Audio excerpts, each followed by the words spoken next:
to the 813 Exchange podcast. Today we have Michael with Peacock Alley Remodeling. Welcome to the show, brother. Excited to be here. Appreciate you having me. Yeah, no problem. So let's talk about the kitchen bath remodel business. How did you get into that? And tell our viewers what was your story from kind of start to beginning getting into this business? Yeah, so I didn't start out in this business. It was definitely something that I grew into. So I'm from Baton Rouge, Louisiana. So I grew up. My dad, he's a Wall Street type guy. He wasn't in Wall Street, but all of his friends, big Wall Street guys, he had a mortgage servicing company. So I grew up in my teens and late in high school and in early college. So what he did was he had these.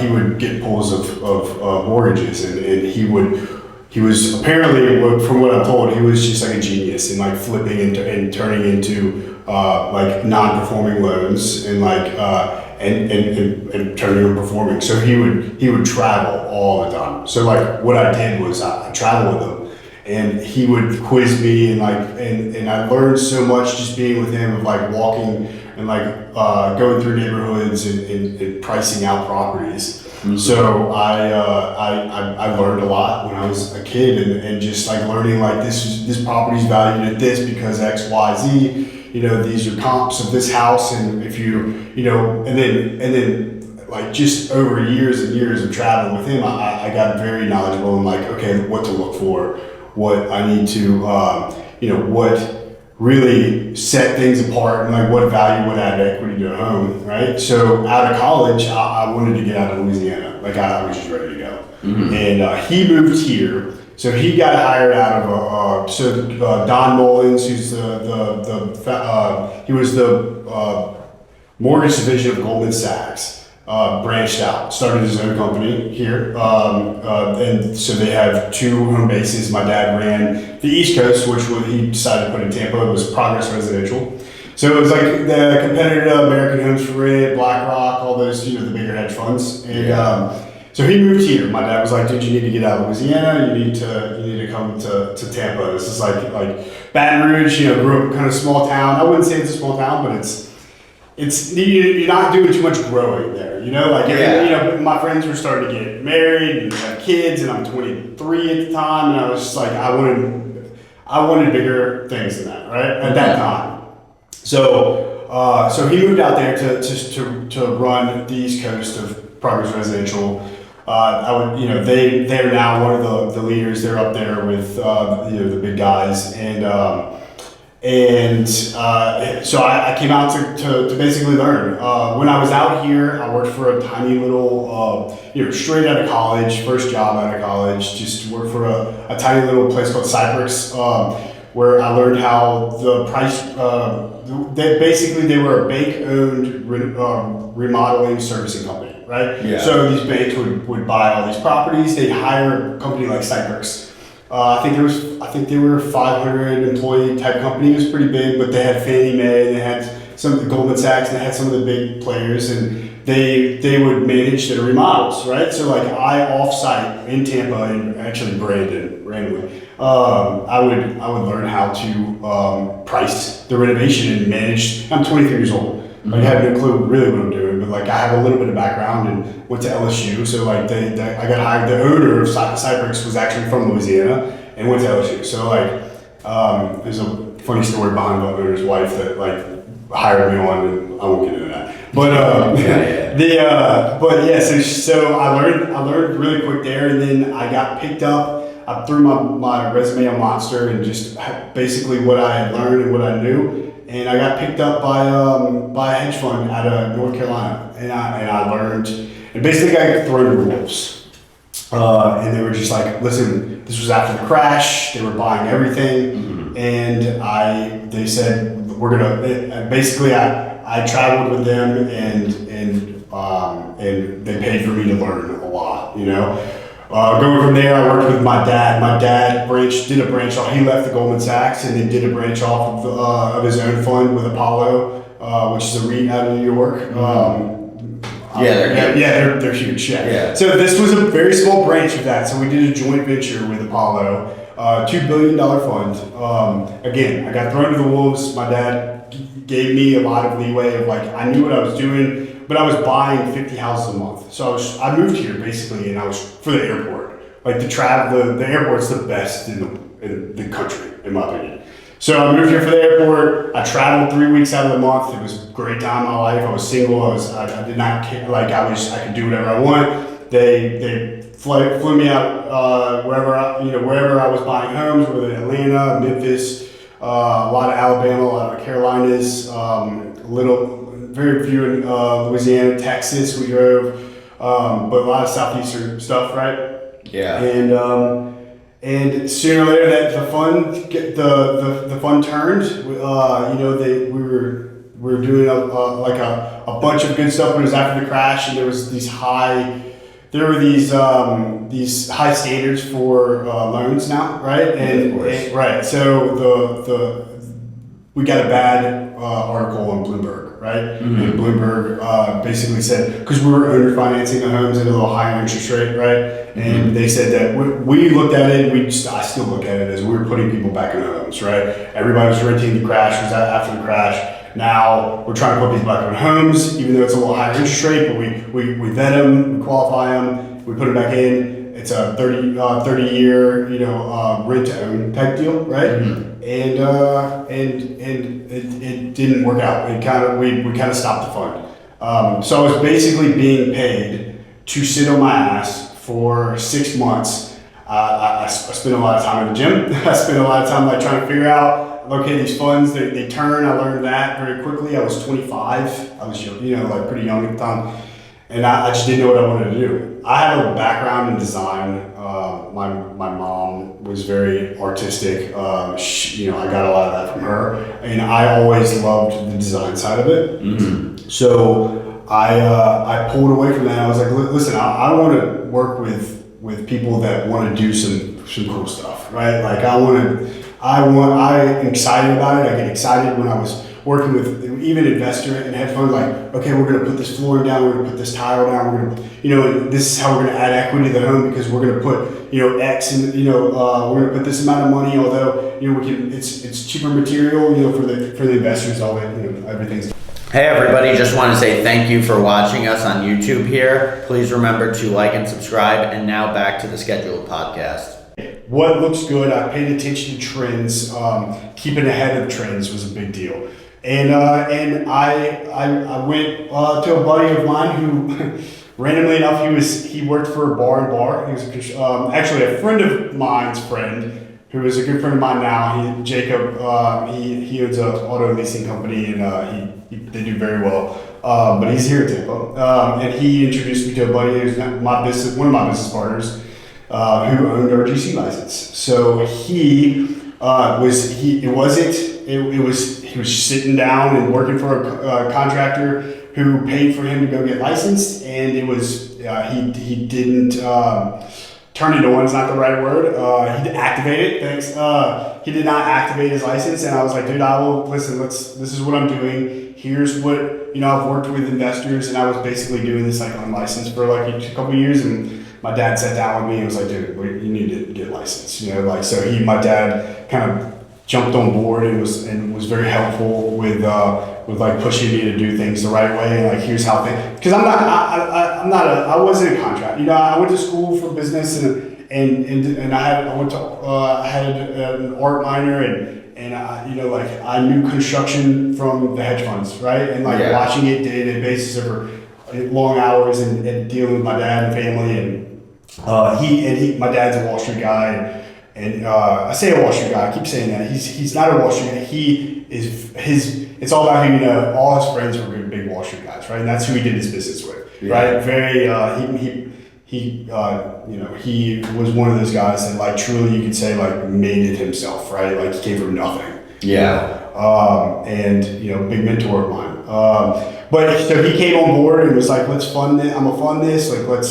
Let's do this right. So we got Joe on board, and he hold our GC license, and and we started from that. So we took it from We took it from, like working with investors, doing small renovations, and I later learned, really quickly learned that investors were not the play at all. Like there's no money in investors. They want everything as cheap as possible, as quick as possible, for as nice as possible as they can push you to do, right? Yeah. And those do not match up. No, Yeah, you get two, right? Like you get two of the you get three. 2 of the 3, right? Yeah. So you get 2 of the 3, and I learned that and then none of them wanted to see my vision, right? So I'd go in there and I'd say, oh, I want to put, I want to do some marble, I want to do some quartz. At the time was just kind of coming up. Everyone was doing this before granite. You gotta remember, this was 10 years ago.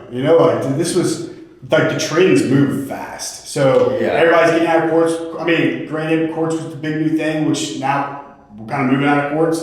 And all these things were happening. I'm like pushing people, and like I found that like the homeowner, like the person that was excited to do a portion of their home. So bathrooms and kitchens. Why would we do bathrooms and kitchens, right? So they are. So if you value a home, when you walk in, the first thing the homeowner is going to ask is, how's the kitchen, or at least the wife, right? Yeah. What's the kitchen look like? The wow factor of walking in, how entertaining guests, and what's the master bath look like, right? Yes. Everything else, like you don't run into it on a day-to-day basis. Like you may bathe the kids in the guest bathroom, and you do, but they hold so much significant value of that home. The kitchen's value is basically valued at 25% of the home. The bathrooms, you could do it like 15%.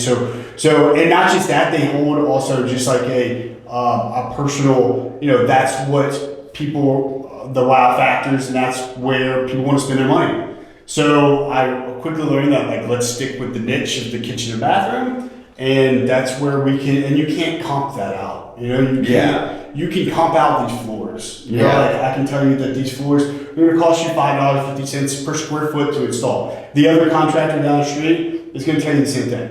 Over and over and over again.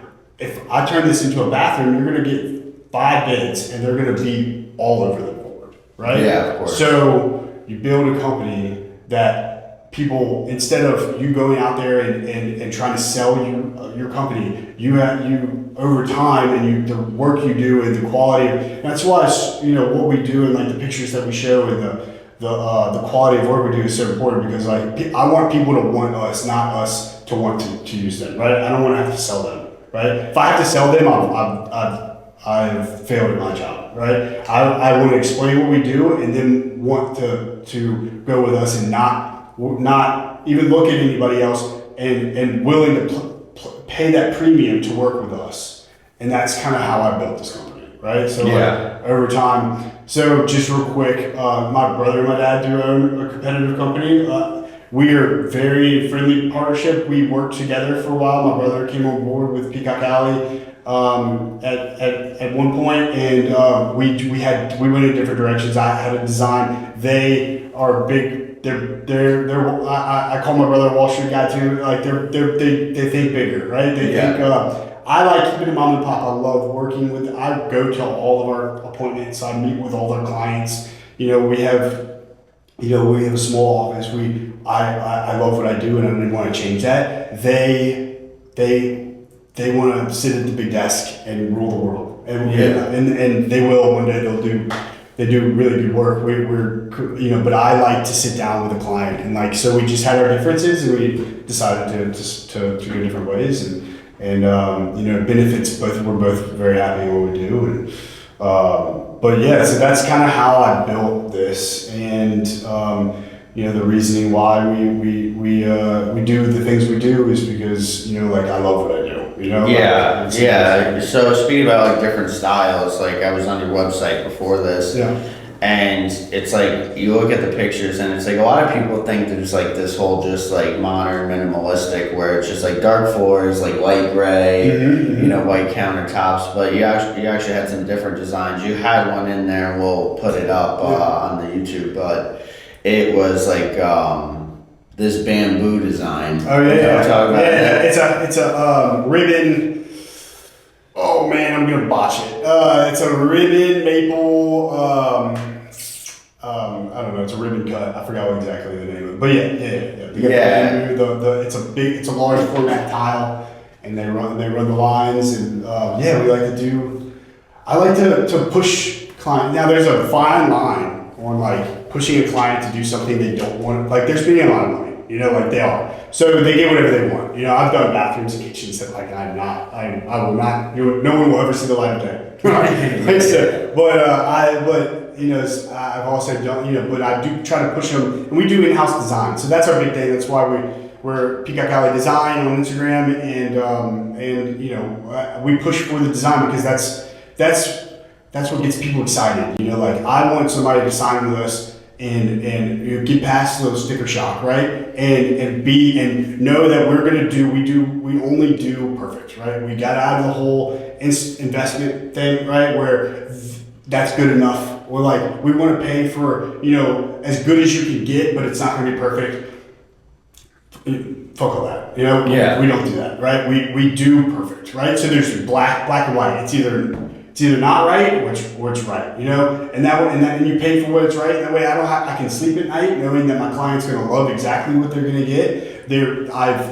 I didn't sell, but I have explained to them what we do, and the reason they hired us is to do what we do, right? Yeah. And what we do is perfect, and they can sleep at night knowing they hired a contractor that is only going to do perfect, and they can relax, take a breath. Doing remodeling is scary. Like if you haven't, like especially like most of the clients I have to sit down and I have to really just tell, most people just want to work with us because I can guarantee you that you don't have to worry about anything. If it's all wrong, if I did this entire room and it was shoddy work, I'd rip it all out and you wouldn't even have to blink an eye. You wouldn't have to ask me twice. Rip it all out and do it all over again and not charge you $1. But we've never had to do that. But I guarantee that to our clients. And I have ripped out things before. Absolutely, that's 95% good. Rip it. Yeah. 100%. Yeah. So how do you notice or how do you keep up with the trends of codes changing? Because the kitchen, we did a remodel ourselves, me and my family, more so, and that was in Pinellas County, St. Pete. Sure. And we had the drawers above the gas stove installed, and they were 1 inch short. Sure. Of what's acceptable. So I want to kind of going back to I'm a design. I have a design background. I have the funds. I've worked with the funds. I like my profession. So the guys that work for us, I'm a contractor. I'm not a plumber. I'm not a cabinet guy. I'm not an electrician. I'm not a tile guy. Yeah. I know what they all look and how they're all supposed to be perfect. But I hire people to do the work that we hire to do. I hire the best, number one, and they better know what the codes and keep up with that. But they're masters at their trade. This is not a couple guys going in there that are really good at drywall, pretty good at tile, okay at plumbing. My plumbers, that's all they do. That's all they do. Plumbing. Yeah. Electricians, all they do, electric. Tile guy, plumbing and tile in this industry, most important by far. All they do is tile, and it's art, man. And you have to kind of keep it. You have to keep it that way, right? You have to keep it because if you kind of get the handyman, they're gonna fail at little things, and it's not gonna be perfect. Yeah. Do you feel you're getting more going into the new year, obviously turning an election and stuff, rates are gonna drop. Do you feel like people are gonna be more comfortable spending more money on their existing home, or do you feel this is what I'm asking, is 50% of your customer base will be a certain way and probably 50% will be another, but do you think it's going to tilt more towards people just saying, hey, I'm willing to invest in a new home if rates get lower? Yeah, if the rates get lower, they will. The beautiful thing about my business, and one thing again, I'm on the design side more so, and I have a business partner who runs the construction side, and I do have to mention his name because he really does. He's the backbone. But Dan is he runs. I don't even step foot on very many job sites anymore, right? Yeah. He runs them. he runs the construction. He manages the day-to-day of the clients and all the guys and making sure everything gets done. But going back to what you were saying, the beautiful thing about what we do is if the market's great, people are buying, people are renovating, people are spending money. If the market's bad, they're selling and they're bringing up to they're bringing up to a new standard. Or they're staying in their homes and renovating what they have instead of buying another house. And we saw it during COVID. I mean, right? People were buying, right? Or people were staying in their homes and not leaving. Crazy. And they were remodeling what they had. They're like, okay, we're not buying, we're not leaving. The rates got crazy. We're not gonna buy anything. It's there's no reason to. So I'm just gonna renovate what I have. And then so it's. Yeah, and if you're home long enough, those people are gonna get stir crazy, yeah. And they're gonna say, "Well, what can we do in the house?" Exactly. So if you stay in your home, you're looking at things every day. Right. So and then there is a catch-22 to that is when you have homeowners at your house during construction. Construction is very much like a roller coaster, man. It's we're demoing everything. It's gonna be great. You're excited. You put on hard hats. Pop the bottle of champagne, demo, right, mm-hmm. And then it slows up, right? We have to do plumbing, we have to do all that. You don't see all the pretty stuff, so you're like, "How this thing's not moving?" And you get, where's everybody? And just let the process, move forward. Now, when we start jobs, we don't stop, right? So all of our guys are lined up, and I have my business model built that way. But it's still a roller coaster of okay, and then when we pour concrete for the shower pan, or we start putting cabinets in, we start putting tile up, then everybody gets excited again and want to run. Y'all are killing it all, and then we got to do all the tiny little detailed stuff, and it's when are you gonna get out of our house? And that's just kind of how it rolls. Yeah. Do you?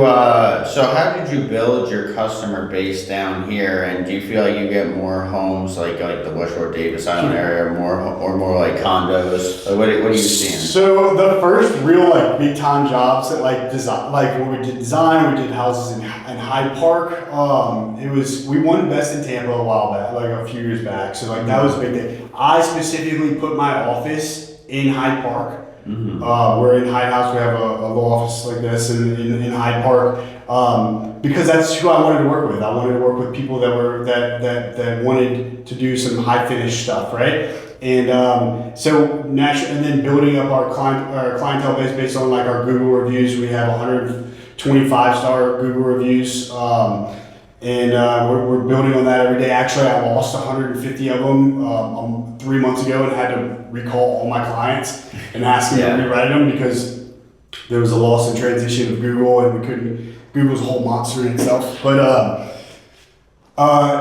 basically, the first couple people I sold they just wanted to work with me. Truly, I am very sincere in how we work and how we do things and what I promised them, and I got them excited. And it just kind of trickled from there until it turned into I want to do. If you look at our Instagram, and I don't use Instagram more than it's a portfolio, right? Just like an artist would have his portfolio and put it down and show you all his work, right? Yeah. Instagram's that for us, right? Yeah. So when you look at my Instagram, go compare it to any other contractors, not interior designers, they're gonna do it. But look at the aesthetics of it. Look at the things that we put into it and make it that way to attract the certain clientele that we want. We want somebody that is willing to pay that little extra dollar to make it exactly. And we do true custom work, so we can do anything. We work with Priano on spruce. We work with some Hydrologic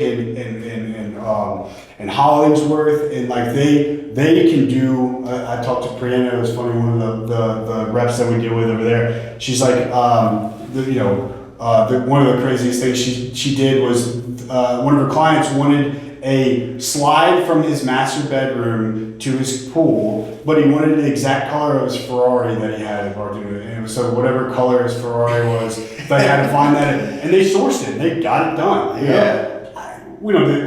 We would. I'll do it for for you if you wanted to, but we haven't found anybody willing to do that. But we can do everything, and so the imagination kind of, and then when we put it in design, we lay it out, and we go with the trends, and I keep up. It's just not even a professional habit. It's just one of my pastimes. Is I like keeping up with Pinterest and the trends on it, and like what's coming up, and like what's gonna be. You know, like when I say quartz is moving out, I mean it is. I mean like I try not to sell quartz. You know, I try to sell. You know, I'm a big fan of marble. I absolutely and you know people are like, oh, it's hard to keep up with. You know, so is a car. You know, like so is so is, but like that people buy homes for a slab of marble, and like they won't change. They'll keep everything in their kitchen and work around the marble because they bought it, and it adds so much value and so much beauty and so much. There's so many. You know, it's not man-made. It's there's just so many like perfect imperfections. I guess is the best way to put it, right? And then people see that, and it's kind of like its own little art in itself. You know? Yeah, so you have a business partner, so obviously it's nice that you guys have different skill sets. Yeah, very different skill sets. We are very different. Yeah. He's from Boston. He's a Boston guy. He's he's just rough around the edges, if you want to call it, right? But like that's good because like I'm not. I'm happy-go-lucky guy, right? Yeah. And I'm excited. And I get and everything. I'm optimistic, and he's kind of like the yin yang, right? Like the opposite of that, where like he's there, on the boots on the ground, dealing, and he's great with clients. Loves dogs, so all of our clients have dogs, and that's how he is in on his personal side of them.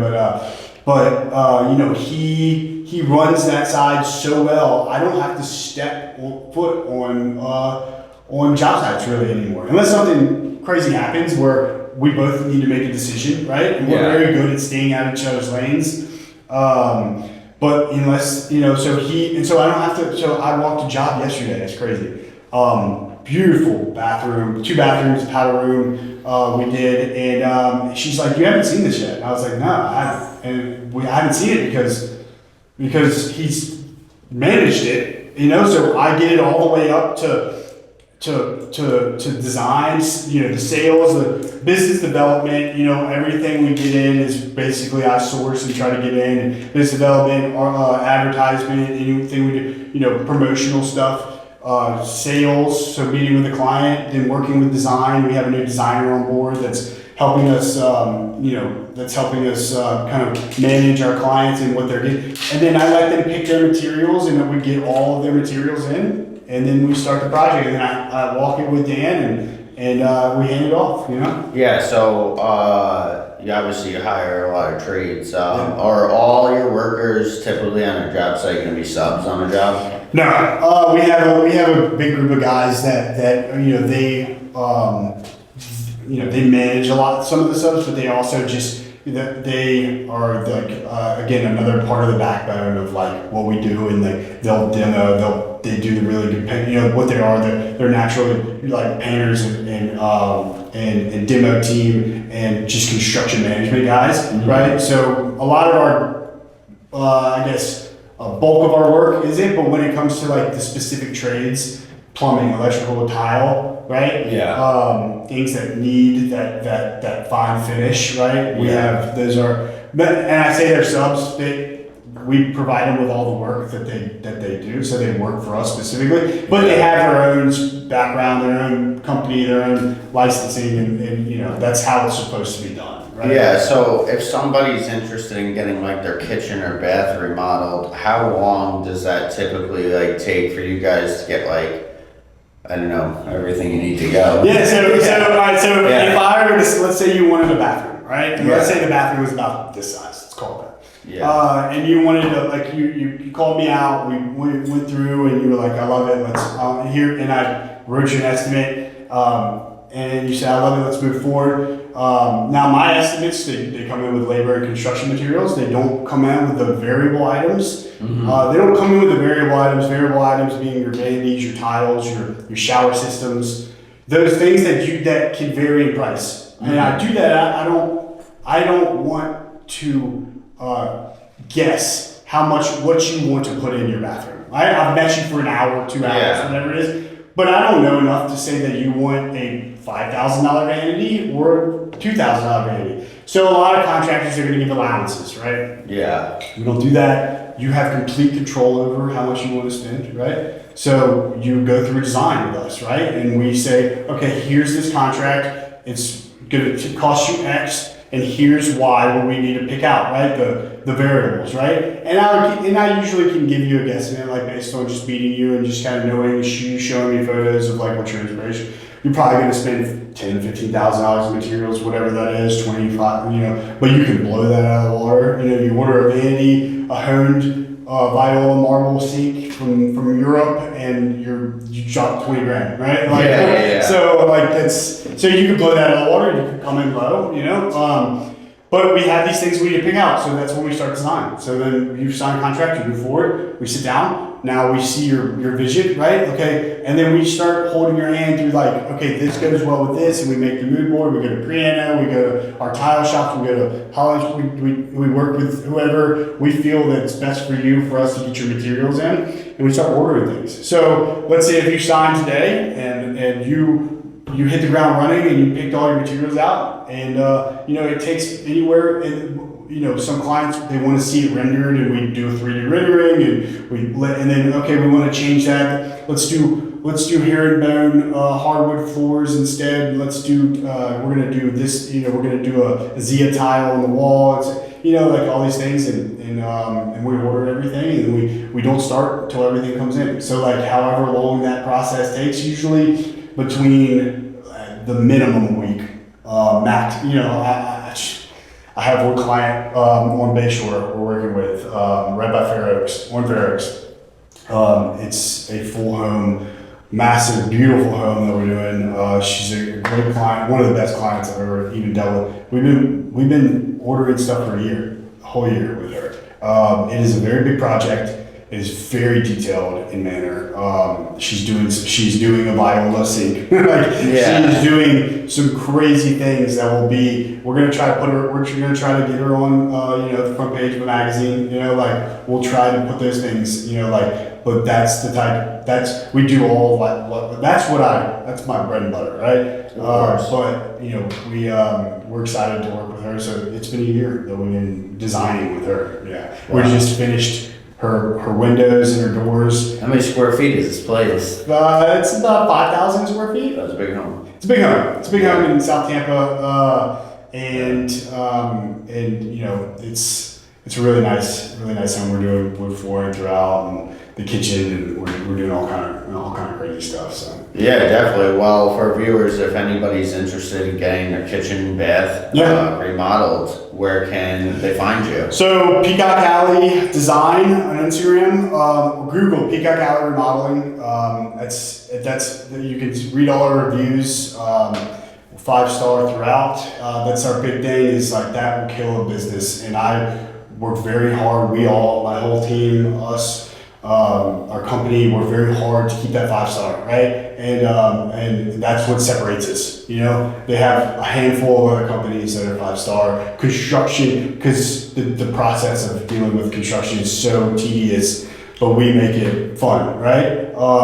And so Peacock Alley Remodeling, we're in Hyde Park, and stop by, in Hyde House, ask for us, and or give us a call, and we will handle everything you need. You know? Yeah, pleasure to have you on the show. Thank you. Appreciate it. Appreciate it. Absolutely. Yeah.